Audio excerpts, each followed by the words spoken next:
Hi friends, இன்றைக்கி வந்து சின்ன சின்ன டிப்ஸுகளோட இந்த வீடியோ இருக்கும். ஸ்கிப் பண்ணாமல் கடைசி வரைக்கும் முழுமையாக வீடியோ பாருங்கள்.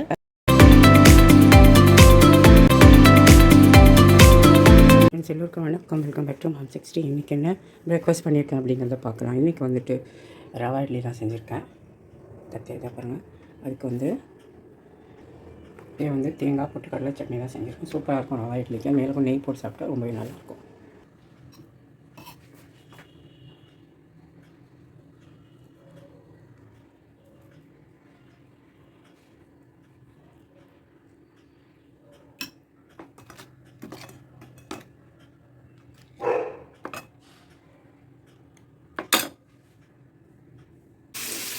ஃப்ரெண்ட்ஸ், இப்போ மணி 11 ஆகுது.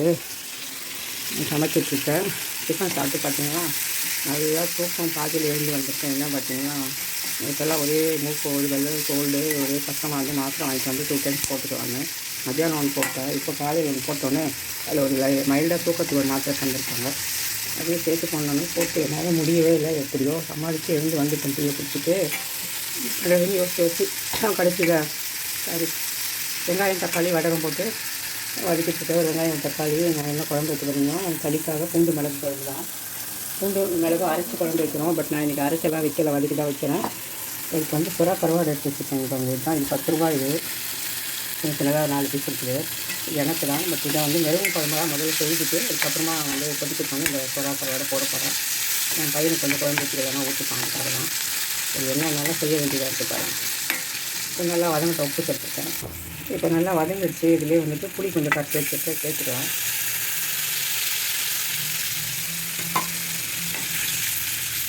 இதில் காரம் சேர்த்துக்கலாம். பூண்டு மிளகுன்னு சொன்னேன். நான் வந்துட்டு பூண்டு மட்டும் அரைக்கலாம் அப்படியே சேர்த்துட்டேன். இப்போ வந்து மஞ்சள் தூள், ரெட் சில்லி பவுடர் கொஞ்சம். இது வந்து ஒரு நான் போடலை. ஒரு ஸ்பூன் இருக்கும், அது போட்டுக்கிறேன். கூடவே பண்ணிவிட்டு வந்துட்டு தனியா பவுடர் சேர்த்துக்கலாம். ஒரு ஸ்பூன் தனியா வச்சுருக்கேன். மிளகு சீரகம் மஞ்சள் உப்பெல்லாம் சேர்த்து அப்படியே சேர்த்துட்டேன். ஒரு 1/2 ஸ்பூன் போட்டுருக்கேன். தேவையான அளவு தண்ணி சேர்த்துட்டேன். இப்போ தேவையான அளவு தண்ணி சேர்த்துட்டேன். அப்படியே மூடி இப்போது கொதிக்கட்டும். ஒரு 5 நிமிஷம் அப்புறம் பார்க்கலாம். ஃப்ரெண்ட்ஸ், ஒரு 10:45 வந்தவொடனே முதல்ல அரிசி கழுவி ரைஸ் குக்கரில் போட்டுட்டு கேரட் அரிசி ஃபஸ்ட்டு பொரியல் பண்ணேன். இந்த பொரியல் எப்படி பார்த்தீங்கன்னா நார்மலாக கேரட் பொரியல் மாதிரி நான் மிளகுத்தூள் போட்டு செய்வேன். குக்கரில் தான் தாளித்து விட்டேன். உள்ள 1 ஸ்பூன் பாசி பருப்பு எல்லாமே சேர்த்து வதக்கி விட்டு தண்ணி தெளிச்சிட்டு வேக வச்சுட்டு மிளகுத்தூள் கொஞ்சம் போட்டு இறக்கியாச்சு. சூப்பராக இருக்கும் அந்த பொரியல். கேரட் பொரியல், பருப்பு, மிளகுத்தூள், தேங்காய் போடல. இங்கே வந்துட்டு சிறுக்கீரை, அதுக்கடுத்து சிறுக்கீரை பொரியல் தேங்காய் போட்டு செஞ்சு வச்சுட்டேன். இப்போ கூடவே கொஞ்சம் வந்து மிளகு சீரகம் வச்சு ரசம் வச்சுட்டேன். இது 3யுமே வச்சுட்டு சாதமும் கழுவி வச்சுட்டு தான் இங்கே வந்துட்டு இந்த கருவாடு குழம்புக்காக பிளெயின் குழம்பு தாளிச்சு விட்டுருக்கேன். பார்த்துருப்பீங்க. இப்போ இவ்வளோ இருக்குது. இப்போ வந்து பார்த்திங்கன்னா நைட்டு வந்து பையன் கட்டி கொடுக்க என்ன பண்ணுறதுன்னு தெரியல. சைட் டிஷ் எதுவுமே இல்லை. சப்பாத்தி மாவு பேசலாம் பார்த்தா எந்த குழம்பு வச்சு அவன் சாப்பிடுவானோன்னு தெரியல. அதுக்காக யோசனை பண்ணி தான் மாவே பேச வேண்டியிருக்குது. இப்போ வந்து குழம்பு ஒரு 5 நிமிஷமாக கொதிச்சிட்ருக்குது. நான் வந்து கொஞ்சமாக பையனுக்கு கொஞ்சம் குழம்பு எடுத்து வச்சிடறேன். தக்காளி வரக்கூடாது, குப்பை வரக்கூடாது, ஒன்றும் வரக்கூடாது. பூண்டு வந்து தட்டி தான் நான் போட்டிருக்கேன். ஆக்சுவலாக அரைச்சி போடணும். அந்த மிளகு அரைக்கலான்னு அப்படி கொஞ்சம் குழம்புக்கு எவ்வளோ போட்டு அரைக்கிறது நான் அப்படியே தாளித்து விட்டுட்டேன். வேறு ஒன்றும் இல்லை. கொஞ்சமாக பூண்டு எடுத்து வச்சுட்டு நான் சாப்பிட்ற குழம்புக்கு இதே அதிகம். அதில் பாதி கூட அவன் சாப்பிட மாட்டான். அவ்வளோதான். இப்போ இந்த குழம்புக்கு இப்போ இந்த கருவாடு துண்டை போட்டு விட்டுறோம். சொரா கருவாடு வந்து எப்படி இருக்குன்னு பார்ப்போம். சொரான்னு சொல்லி கொடுக்குறாங்க. பட் எனக்கும் அவங்களுக்கு என்னென்னு சரியாக தெரியல. வாசனை பார்த்து அப்படி தான் இருக்குது. மூடி வச்சுட்டு ஒரு 5 நிமிஷம் நல்லா கொதிக்கட்டும். ஃப்ரெண்ட்ஸ், இங்கே சொரா கருவாட்டு குழம்பு ரெடி ஆகிடுச்சு. இறக்கிட்டேன். ஒரு பவுலுக்கு சேஞ்ச் பண்ணிட்டு இவ்வளோ தான். இதுவே அதிகம். அடுத்தது வந்து இங்கே என்ன செய்யுதுன்னு யோசிச்சுட்டு கடைசியில் பார்த்திங்கன்னா வெங்காயம் கட் பண்ணி வச்சுருக்கேன் பாருங்கள். வெங்காயத்தை எடுத்து இதில் போட்டுடலாம். நீளமாக வெட்டியிருக்கேன். இது எதுக்குங்கிறது இப்போ நான் சொல்கிறேன். இந்த மாதிரி நீளமாக வெட்டிக்கோங்க. மெல்லிசாக பிரிஞ்சுக்கும். அது பிரிஞ்சு போட்டுக்கோங்க. பிசைஞ்ச மாதிரி போகணும். தெரியாமல் மறந்து போட்டுட்டேன். இப்படி நல்லா பிசைஞ்சு வச்சுடுங்க. அப்புறம் எண்ணெய் கொடுக்க சப்பாத்திக்கு கடைசியில் வெங்காயம் போட்டுருக்கேன். இங்கே ஒரு 3 முட்டை வேக வச்சு போட்டிருக்கேன். இப்போ இது வந்துட்டு சப்பாத்திக்கு இப்போ வெங்காயம் தான் வதக்கல் நடக்குது. வெங்காயம் வதக்கி சைட் டிஷ்ஷாக கொடுத்துட்டு முட்டையை கொடுத்து விட்டுடலாம் ராத்திரிக்கு அப்படின்னு வதக்கிட்டுருக்கேன். இதில் வந்து கொஞ்சமாக நெய் எண்ணெய் சேர்த்து வதக்கிட்டோம்னா மிளகுத்தூள் உப்பு கொஞ்சம் உப்பு சேர்த்துருக்கேன். அதுக்கப்புறமா மிளகுத்தூள் உப்பு இருக்குது. அது கடைசியாக போட்டு இறக்கிக்கலாம். வெங்காயம் வதங்கிறது தான் உப்பு. ஒரு 1/2 ஸ்பூன் நெய், ஒரு 1/2 ஸ்பூன் எண்ணெய். அவ்வளோதான்.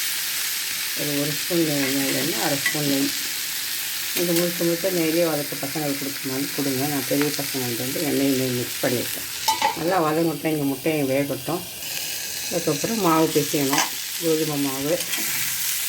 நான் உடம்பு சரியில்லாத குழம்பு தெரியாமல் தான் இப்போவுமே பிரச்சனை டெய்லி எல்லாருக்கும் இல்லைங்களா? அதே தான் எனக்குமே. அதுலேயே எல்லாரும் ஒரே குழம்பு சாப்பிட்டு ஒரே சாப்பாடு சாப்பிட்டா பிரச்சனை கிடையாது. ஒருத்தர் சப்பாத்தி, அப்புறம் நைட்டுக்கு ஒருத்தர் சப்பாத்தி, அப்புறம் மத்தியானம் 2 பேருக்கு சாப்பாடு. எப்பவுமே வந்து வெங்காயம்லாம் வதக்கணும். எண்ணெய் குறைவாக பிடிக்கணும்னா மூடி வச்சு வதக்கணும். வதக்கினீங்கன்னா நல்லா வதங்கிட்டோம். எண்ணெய் கம்மியாக பிடிக்கும். மூடி போட்டு மெதுவாக சிம்மரில் போட்டு வதக்கி வச்சுக்கலாம். நீளமாக ஏன் கட் பண்ணிட்டேன்னா நம்ம சப்பாத்தியில் எடுத்து சாப்பிடும்போது கொட்டாமல் இருக்கும். அதுக்காக தான். இன்னும் ஒரு 2 நிமிஷம் வதங்கட்டும். கூட ஒரு டிப்ஸு சொல்லலாம்னு ஆசைப்பட்றேன். இது மாதிரி கேஸ் ஸ்டவ் பார்த்திங்கன்னா இப்போ கீழே வச்சா இவ்வளோ தூரம் தான், 1 இன்ச்சு தான் உயரமே இருக்கும். கீழே கேப் இருக்கும் ஸ்டவ்க்கு. அதுக்கும் அப்படி இருக்கும்போது நம்ம வந்து எதுவுமே கீழே இருந்தால் துடைக்க கொள்ள ரொம்ப கஷ்டமாக இருக்கும். அதுக்கு பதில் நான் என்ன பண்ணியிருக்கேன் வந்து கீழே பார்த்தா தெரியுது வருங்க. இது வந்து வாலினி ஸ்ப்ரே வருது இல்லை, வாலினி அப்புறமா இன்னும் ஏதோ ஸ்ப்ரே மூவெல்லாம் வருது பாருங்கள். இது வந்து வாலினியோட தான். இந்த கேப்பை தான் நான் எடுத்து 4 கேப்பை இதுக்குள்ளே வச்சுட்டேன். இது வந்து சூப்பராக அப்படியே ஃபிட் ஆகிடுச்சு. இப்படியே நகர்த்திக்கலாம், துடைச்சிக்கலாம், அப்படி பண்ணலாம். தூக்க வேண்டிய அவசியம் கிடையாது. இல்லை நம்ம தூக்கினா தான் அடியில் கை போகும் இல்லையா நம்மளுக்கு, துணி வச்சு துடைக்கணும்னா. இப்போ இந்த மாதிரி இருக்கும்போது நம்மளுக்கு சுலபமாக இருக்கும். இது பாருங்கள், முடிஞ்ச அளவுக்கு இந்த ஃப்ரண்ட்டெல்லாம் அப்படியே துடைச்சிக்கலாம். அதுக்கப்புறம் பேக்கிலேருந்து வேணும்னா அப்படியே இழுத்துட்டு துடைச்சிக்கலாம். ஒன்றுமே ஆகாது. இது ஒரு நல்ல டிப்பாக இருக்கும். நீங்கள் இங்கே வேணும்னா அந்த மாதிரி மூடி வேஸ்ட் பண்ணலாம். அதே மாதிரி இந்த தோசை கல்லை பார்த்தீங்களா, இதுக்கு அடியில் போட்டு வச்சுருக்கேன். நான் என்ன பண்ணுவேன், இப்படி வச்சுட்டு பால் காய்ச்சும் போது இந்த ஸ்டவ்வில் பால் காய்ச்ச போகிறேன் அப்படின்னாக்கா இந்த ஸ்டவ்வுக்கு கீழே இப்படி வச்சு விட்டுடுவேன். பொங்குச்சுன்னு வைக்கலாம், கீழே போகாது. அப்படியே தோசை கல்லில் விழுந்து எடுத்து கழுவி வச்சுருவேன்.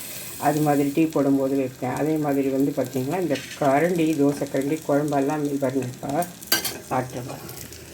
அதுக்கு போய் நம்ம ஆன்லைனில் போய்ட்டு காசு செலவு பண்ணி அதெல்லாம் வாங்கிக்கிட்டு அதுக்கு ஒரு இடத்த தேடிக்கிட்டு இருக்கிறத விட இதை மிக்ஸ் பண்ணிவிட்டு இதே எடுத்துகிட்டு வந்து தோசை கல்லுக்குள்ளே வச்சுருவேன். கீழே எண்ணெயெல்லாம் படவே படாது. தோசை கல் தானே, நம்ம தோசை கசை ஊற்றுறதுக்கு கரெக்டாக இருக்கும். அதுக்கு தான் இப்போ நல்லா வதங்கிடுச்சு. போதும். உங்களுக்கு எவ்வளோ அளவுக்கு தேடுமோ மிளகு தூள் சேர்த்துக்கணும். மிளகு, சீரகம், மஞ்சள் தூள், உப்பு எல்லாமே சேர்த்து தான் நான் வந்து வறுத்துட்டு பொடி பண்ணி வச்சுருக்கேன். ஏன்னா அது முட்டைக்கெல்லாம் யூஸ் பண்ணுறதுக்கு டக்குன்னு எடுத்து கேடாத அதையே போட்டுக்கலாம். அவ்வளோதான். நல்லா வதங்கிடுச்சு. இவ்வளோ வதங்கினா போதும். மூடி போட்டு முடியும். அப்படியே ஆஃப் பண்ணிடலாம். முடிஞ்சிடுச்சு. இப்போ அவ்வளோதான். இங்கே முட்டையும் வெந்துடுச்சு. மாவு பிசைக்கலாம். ஃப்ரெண்ட்ஸ், இப்போ முட்டை வந்துடுச்சுன்னு உரிக்கல எடுத்து வச்சுக்கிட்டேன். இங்கே மாவு பிசைஞ்சிட்டேன். இப்போ தான் பிசைஞ்சேன். பார்த்தா தெரியுதா பாருங்கள். போட்டா 3 பெருசாக, ஒன்று என் பொண்ணுக்கு பெருசாகவும் 2 சின்ன கொஞ்சம் மீடியமாக என் பையனுக்கு 3 சப்பாத்தி. மீதி மாவு எடுத்து டப்பாவில் போட்டு ஃப்ரிட்ஜில் எடுத்து வச்சுட்டா நாளைக்கு அது யூஸ் பண்ணிக்கலாம். அவ்வளோதான். அதுக்கப்புறம் தான் சப்பாத்தி ரெட்டிட்டு நான் காட்டுறேன். ஃப்ரெண்ட்ஸ், இப்போ என்னென்ன சமைச்சிருக்கேன் அப்படிங்கிறத பார்க்கலாம் வாங்க. இங்கே வந்து வெள்ளை சாதம், அடுத்து இங்கே வந்துட்டு சுறா கருவாடு வந்து போட்டு குழம்பு, இங்கே கொஞ்சமாக கருவாடு போடாமல் குழம்பு, மிளகு பூண்டெல்லாம் அரைச்சி மிளகு பூண்டை போட்டு குழம்பு, அடுத்து இங்கே வந்து கேரட் பாசிப்பருப்பு போட்டு பொரியல் பண்ணியிருக்கேன். அடுத்து இங்கே வந்துட்டு சிறுகீரை தேங்காய் போட்டு பொரியல் பண்ணியிருக்கேன். அடுத்து இங்கே வந்து மிளகு சீரகம் போட்டு ரசம் வச்சுருக்கேன். இங்கே வந்துட்டு வெங்காயம் வந்து சப்பாத்திக்கு நெய் போட்டு பெப்பர் போட்டு வதக்கி வச்சுருக்கேன். அவ்வளோதான். தயிரும் இருக்குது, நான் எடுத்துகிட்டு வரல, ஃப்ரிட்ஜில் இருக்குது. இங்கே 3 முட்டை வேக வச்சது இருக்குது. மாவு போட்டு சப்பாத்தி திரட்டி வைக்கணும். ஓகேங்களா ஃப்ரெண்ட்ஸ்? இப்போ டின்னர் பாக்ஸுக்கு 2 சப்பாத்தி, ஆனியன் வதக்கல் வச்சுருக்கேன். வெங்காயம் வதக்கி கொஞ்சமாக வந்து மிளகு பூண்டு குழம்பும் ஒரு முட்டையுமே வச்சுட்டுருக்கேன். போதும் 2 சப்பாத்திக்கு. இங்கே வந்து என் பொண்ணுக்கு ஒரு சப்பாத்தி பெருசு, வெங்காயம், சிறுகீரை பொரியல், கேரட்டு பொரியல், முட்டை.